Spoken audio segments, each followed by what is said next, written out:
Hi, my name is Carmen, and I am an early childhood special education teacher, a life and ADHD coach, and I'm the host of this podcast, Authentically ADHD. I created this podcast to help anyone wondering if they have ADHD, people who have been diagnosed for a while and want some more support and community. I'm here to bring you the latest research on ADHD and neurodiversities while we talk about the good, the bad, and the ugly of ADHD. Are you ready? Let's get started. Hi, my friend, and welcome back to Authentically ADHD, where we Let's start that again, shall we? Where we dive deep into topics that empower and inspire those living with ADHD. I'm your host, Carmen, and today we're uncovering the secret weapon for motivation that lies within every ADHD brain. Did you know that motivation is not just about willpower? It's actually a really complex dance influenced by our brain chemistry, environment, and how we understand our unique minds. Today, we're going to explore how ADHD impacts motivation, strategies to harness the secret weapon for motivation, and actionable tips that you can start applying today. Now, I was inspired by this topic by a vote on a poll on one of my episodes. I don't know why I haven't mentioned this before, but you can look for those polls on Spotify right at the bottom. If you scroll all the way down, there might be a poll attached to ask you, what do you want to know about? And ADHD and motivation has been voted for quite a bit. I'm actually going through this exact issue with motivation, or I was, with going back to school. We're back now. I mean, it's the week of no kids, but I'll be sharing about my experience through this episode as I explain what motivation is, how it works differently for us ADHDers, how we can harness hyperfocus, and strategies and supports that we can use to help us achieve more self-motivation, in turn helping us, get more done. Are you ready? Let's get started. So, the first thing about ADHD is understanding why we have challenges with motivation. Living with ADHD often means facing daily battles with it. It's not a lack of desire, we are not lazy, but rather our brain doesn't really know how to prioritize and break down tasks. So this can really affect the way we struggle to start a project and maintain focus on long-term goals. Motivation can feel very elusive. So I'm going to go into a little bit of the science behind why our brains do not do the whole motivation thing very easily, besides the fact that we can't prioritize and, unless we learn that skill, things like that. What is going on in the brain? So dopamine, as you know, is one of the biggest things that it affects ADHDers. And, it's a chemical. And it's referred to as the happy, joy chemical. But that makes it confusing because it doesn't actually create joy. It reinforces joy. For example, you eat ice cream and then you get dopamine. The dopamine releases that felt so good, now let's do it again. Now, it also then, dopamine can be released in anticipation of reward. So you can get a little boost of dopamine thinking about the ice cream, and then the dopamine hit still comes afterwards. And it works along with our dopamine reuptake systems. Now here's the thing. Our dopamine doesn't work in that way. That's how a neurotypical's dopamine works. For an ADHDer, after experiencing the reward, it does release the dopamine, but then our dopamine reuptake system, it gobbles up the dopamine so fast that we have a really hard time staying motivated. So if you want to think about it in this way, dopamine is actually the motivation because it's the anticipation of the reward. What will you get out of this? We like more things like immediate dopamine. things that may be a little less healthy for us. Things like scrolling on the phone, playing video games, TV shows, smoking the thing, eating the things that we know. I'm lactose intolerant, so eating ice cream. Yes, dopamine reinforces that felt so good, let's do it again, but it doesn't last long enough for me to remember the next day and how my stomach hurts and all the rest of it. So sorry if you can hear the people above me walking. I do not live alone, so it is what it is. We're not going to be perfectionist about it. So here's the thing about ADHD and motivation as well. ADHD isn't just about attention deficits. If you've been here for any amount of time, you know that it profoundly impacts every part of our lives, especially staying motivated. Self-motivation is a big thing that we don't have. Symptoms like impulsivity and distractibility can also derail our best intentions. Despite the common misconceptions, ADHD brains are wired differently, often leading to bursts of hyperfocus, which can be a super amazing thing that you can harness if you can harness it correctly, okay? So hyperfocus is a phenomenon that ADHDers experience when doing work for a long period of time with intense focus.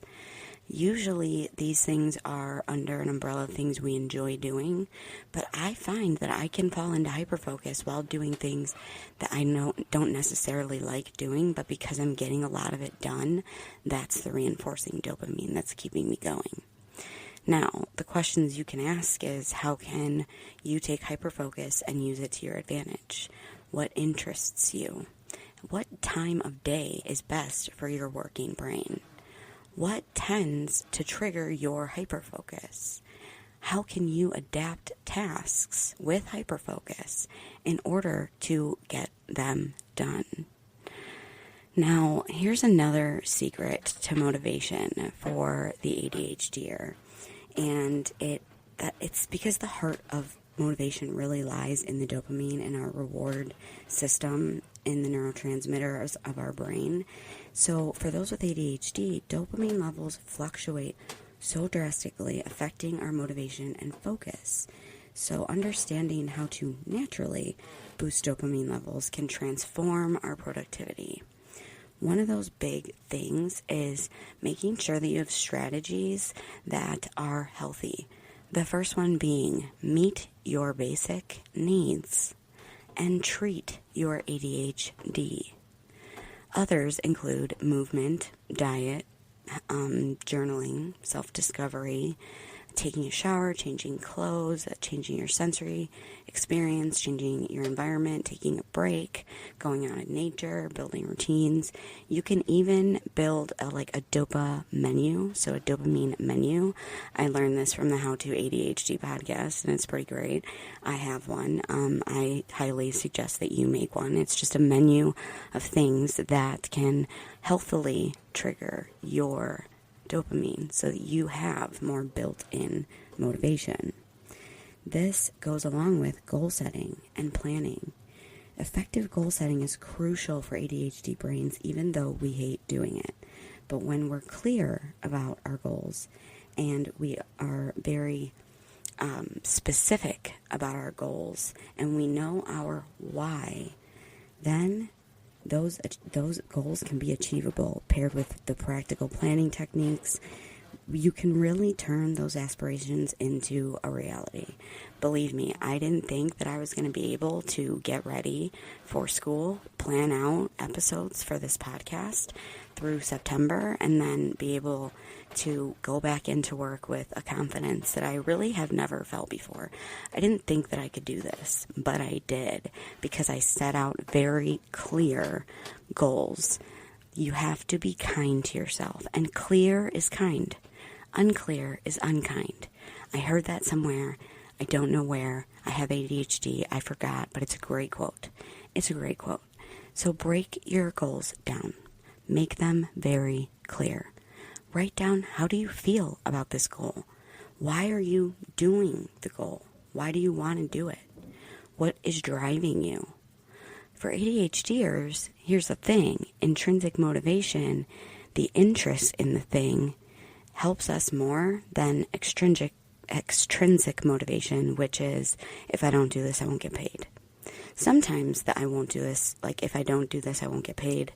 That can drive us, but intrinsic motivation has been researched as way more effective for the person with ADHD. So we want to be intrinsically motivated, meaning we have interest in the thing, we have reasons to do the thing, we have a passion about the thing. I wouldn't be able to do this podcast if I didn't have a passion for teaching others about ADHD. I would have just gone through the paper piles that I had and then would have ended, at episode maybe like 30 and we'd be done and we wouldn't be here after over 100 episodes. Like, we wouldn't be here if I didn't have the passion about it. I wouldn't be a teacher if I didn't still have the passion about it. Do you know how hard it is to teach little kids? Do you know what goes on in the teaching profession? I don't talk about it a lot here because there are podcasts to listen to about that and for that. So that's why I don't necessarily talk about that in the sense of, being hard. But if I didn't have the passion, I wouldn't be a podcaster. I wouldn't be a teacher. I don't even know how hard I would try at certain things in my life, okay? So you got to focus on your strengths and interests, because the higher the interest in the thing, the more likely you are to be motivated to get the thing done. So use your strengths and build in those supports for areas where you need it. That is really, really a good, those are keys to setting and achieving your goals. The next thing I want to talk about is embracing your uniqueness. So that's another thing about getting to know yourself. Leverage your strengths to overcome the motivational challenges, okay? You need to have some self-awareness, self-acceptance, and self-love to even believe that you have strengths, okay? So foster that sense of purpose for yourself by using those strengths to leverage yourself. Then another tip is creating a motivation-friendly environment. So creating an environment, a work environment, that it's a dedicated space, minimizing distractions, and maintaining kind of an organized workflow.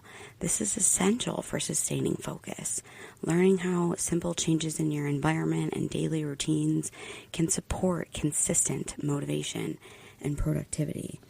Some things that you may find in a motivation-friendly environment is easily accessible tools.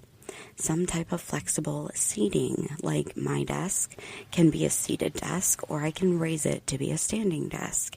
And I have 2 to 3 different chairs I can choose from. The lighting matters. I like it bright. Some people don't. Some people like it a little darker. Some people like the natural light. I don't mind store-bought. Things that are sensory, small, aesthetic things that make the room look nice. So my pens that I got from the Weekly Therapy podcast team, they brighten up my desk, along with the crystals that help my energy. It's personalized to me, so personalize it to you. Make sure you have a space for your water and a snack. And if you want some inspiration, put up a poster or put up a background on your computer, or even just a Post-it is something that I have used. So, here are some strategies for harnessing hyperfocus, the ability to become intensely absorbed in a task. It is a strength of an ADHD brain, some of them. Not all of us have hyperfocus. So if this doesn't apply to you, that's totally fine. I do experience hyperfocus, so I explore how to identify triggers, create conducive environments, and channel the state of hyperfocus in order to achieve my goals. So while hyperfocus can be a game changer, mastering it does require skill and time and practice. So you need to discover kind of practical techniques for guiding hyperfocus towards productive outcomes and avoiding the pitfalls like burnout and overwhelm, meaning you need to be very self-aware and make sure that you're not running yourself into the ground, because hyperfocus has a fine line. You can definitely use it to change your life, or it can be used and it can create things like burnout cycles, overwhelm, not meeting your basic needs, and then your work is going to be subpar. It's not going to be great. It's not going to be as good as you can make it. There are some challenges here that we have to overcome, and navigating those distractions and managing your time are common hurdles. So, some strategies for maintaining focus are setting boundaries, planning for transitions between tasks and states of hyperfocus. Use tools, okay? Use tools. At work, have a sign that I'll put on my door, like that has something, I don't know, funny, and I usually forget to put it up, but people know by now that if my door's closed and my blinds are drawn, I'm either having a meeting or I'm in focused work, and please don't interrupt me, because if you do, I'm never going to get all of this done.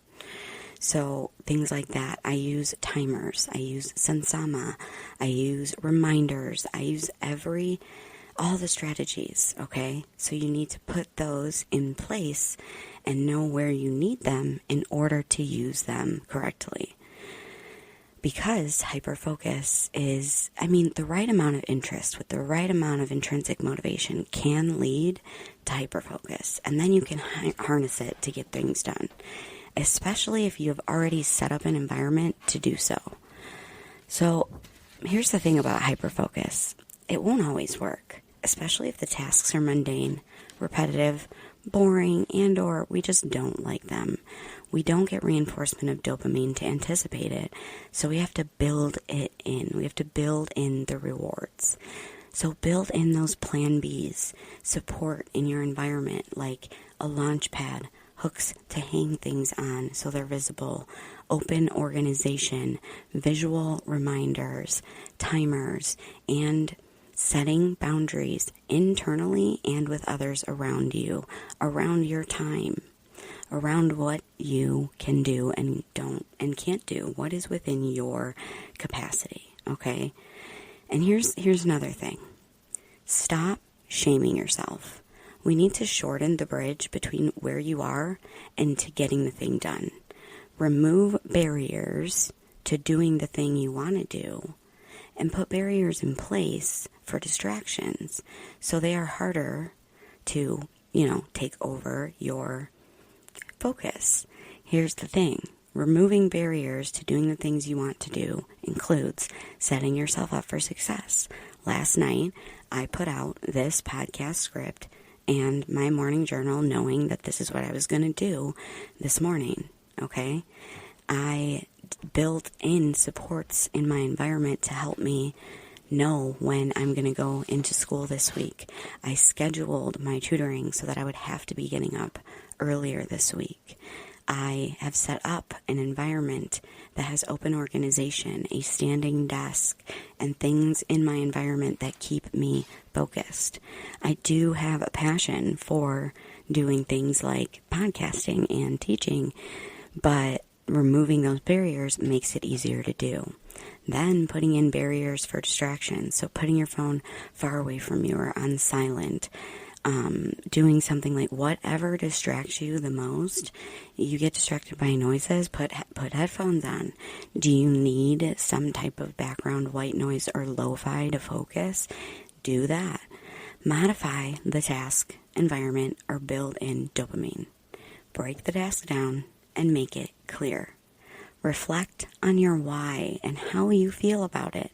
Because as you know, if you've been listening to this podcast for any amount of time, and this is like Psych 101 by now, but situations cause thoughts, which elicit our emotions, which drive our actions. So, if your emotion is resistant and I don't wanna. Your motivation is not going to be high. That's one of the things I had to change about myself before going back to work as well. I had to be willing. I had to want to go back. I had to find my why again. And that's totally fine. You have to sometimes find that why again. Sometimes it gets lost in the daily life, okay? So to recap, we have covered a lot of ground today, from understanding ADHD's impact on motivation to leveraging hyperfocus as a powerful tool. So here's a recap of the steps that you can take. 1, treat your ADHD. Meet your basic needs. 2, create a motivation-friendly environment. 3, reflect on your why. 4, use interest to harness hyperfocus. 5, build in supports for motivation when it's low. I will be including a freebie focus plan in the show notes that will help you to plan out and be clear about what you need to get done and break it down into steps and time it out. I use this focus plan all the time. It's also up for free on my Patreon page. And then 6, remove barriers to what you want to do and build barriers to the distractions. All right? Remember to change up your environment. Standing desks, candles, lightings, different types of chairs, the amount of surface area you have. Build in rewards like breaks, getting sunshine, and healthy dopamine-inducing activities. Create a dopamine menu of healthy choices to increase your dopamine and turn your motivation. Experiment with these techniques to find out what works best for you. Remember, these small changes practiced every day, little by little, can lead to significant improvements over time. Be persistent. It's not going to work the first, second, and maybe not even the third time. But get back up, reflect, adjust, and proceed until you get it to where you need it to be. That's what matters. This matters to me, and that's why I'm doing it. That's what you need to change and think about what you're doing and how you're doing it. Okay? So today we explored a very intricate relationship between ADHD and motivation. By embracing our strengths and understanding our brain's unique wiring and harnessing hyperfocus, we can unlock our full potential. Apply these strategies with confidence and watch your motivation soar through the sky. I promise you, I'm proof. Remember, you are capable of achieving amazing things. Stay empowered, and until next time, keep shining bright, stay authentic, and we will talk soon.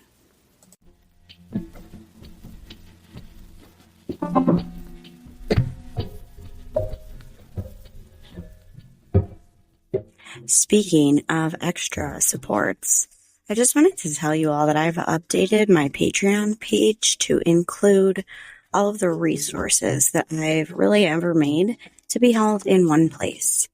Just head to my show notes. The VIP members do get a little extra, but you can also purchase like my brand new Ultimate ADHD Journal and Planner, which I've been using for the past year that has worked. Nothing is priced over $10, and everything is at least 50 to 100 pages that you can download and print. You can get it to bind it and send it to you, or you can just read it off your screen and use notebook paper. So if you want or need any type of that kind of extra support, just head to my show notes and click the Patreon link to join. I hope to see you in there.